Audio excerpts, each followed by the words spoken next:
Om Namo Bhagavate Vasudevaya. Om Namo Bhagavate Vasudevaya. Om Namo Bhagavate Vasudevaya. Chapter 20. Bali Maharaj surrenders the universe. The summary of this 20th chapter is as follows.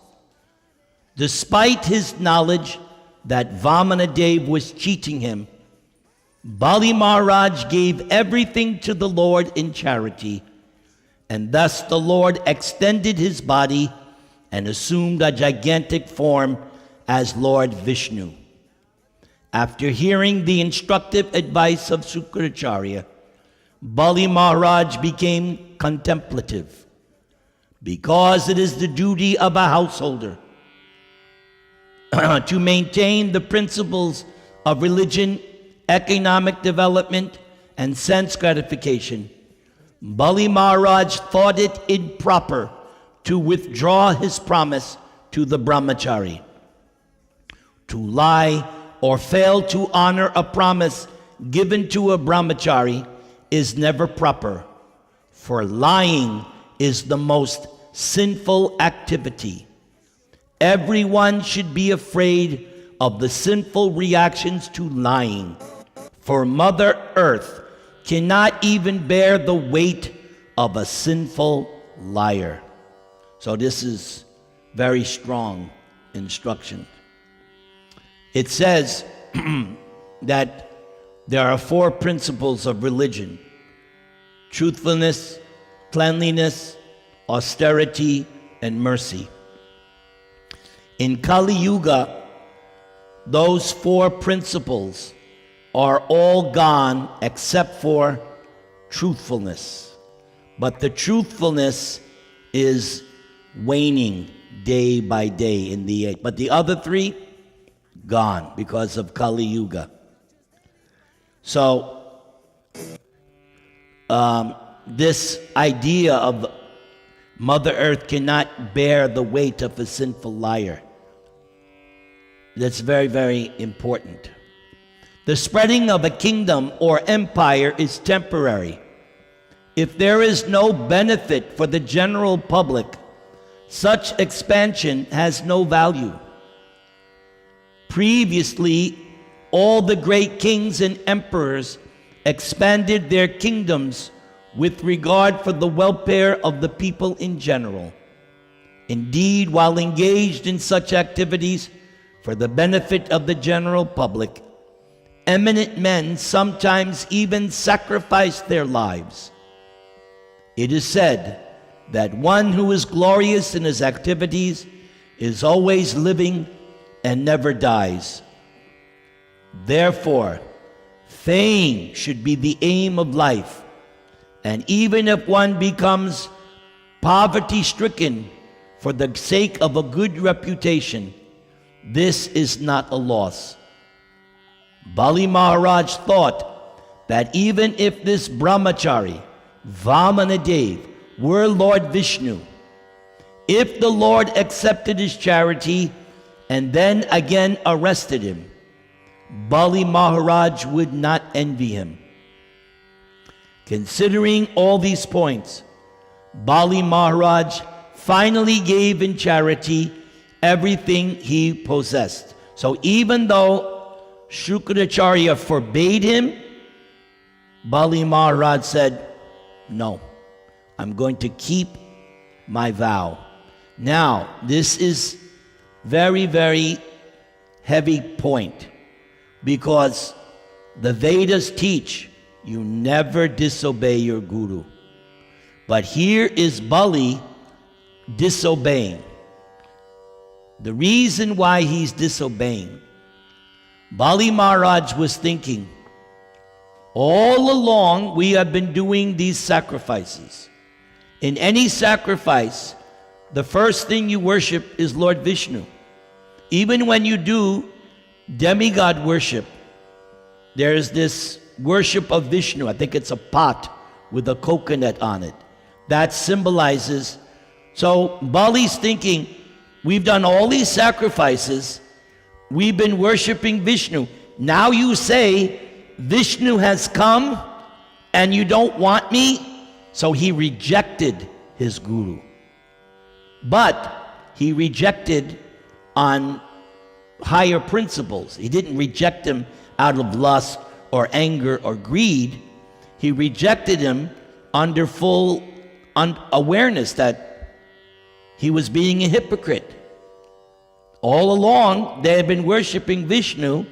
Now Vishnu has actually come, and he said, no, don't worship. So that was Bali Maharaj's thinking. And as it was said, even if this is Vishnu coming to take everything away, fine. So that shows how great Bali, he's not attached. No, but Shukracharya tells him, in order to convince him, he says, you idiot, you don't see, I know, this is Vishnu, and he's coming to take everything away, you knucklehead. So he doesn't know, but Shukracharya tells him. But still, as it says here, so Bali's thinking, even if it is, let it be. More important to me is my reputation. And he even says in the narration, nobody in my dynasty ever broke their promise. So I must keep my promise like all my ancestors. And even if I go to hell, fine. I want that fame of being I don't want to be a liar. Mother Earth can't tolerate a sinful liar. Let's continue. Considering all these points, Bali Maharaj finally gave in charity everything he possessed. Vamana-deva then immediately extended himself into a universal body. So like in the Bhagavad Gita, in chapter 11, there is that Virata Rupa, which encompasses the whole universe. So this is what Vamana does. After there's a particular ceremony with water, meaning I give the charity, Vamana-deva starts expanding himself. And he expands himself into a universal form. And with 2 steps, he covers the whole universe up and down. And with his second step, he makes a crack in the shell of the universe, and the Ganges water, the spiritual water from the causal ocean, bathes Vamana-deva's feet. That is considered one of the 3 sources of the Ganges. There are 3 sources. So one is when Vamana-deva cracked the covering of the universe. Another, Lord Narayan, personally incarnated as Ganges water. And the third, sometime in this pastime, Lord Brahma bathes Vamana-deva's feet. That's a third one. Then people ask me, what about Bhagirath? Because we all know that story, how Bhagirath, so somehow or other have not been able to reconcile it.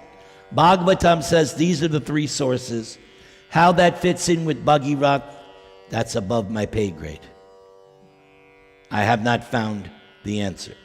Let's continue. Vamana-deva then immediately extended himself into a universal body. By the mercy of Vamana-deva, Bali Maharaj could see that the Lord is all-pervading and that everything rests in his body. Bali Maharaj could see Vamana-deva as the supreme Vishnu. So now he sees Vamana-deva. If somebody shows a universal form, you're going to accept, okay, this is God. Somebody who can show how they're expanded throughout the universe. Wearing a helmet, yellow garments, the mark of Sri Vatsa. That Sri Vatsa is the mark of Lakshmi. It means that Lakshmi is supposed to rest her head on the chest of Narayan. It's again, sometimes it says 3 white hairs, 3 silver hairs, or 3 golden hairs. I can't answer that.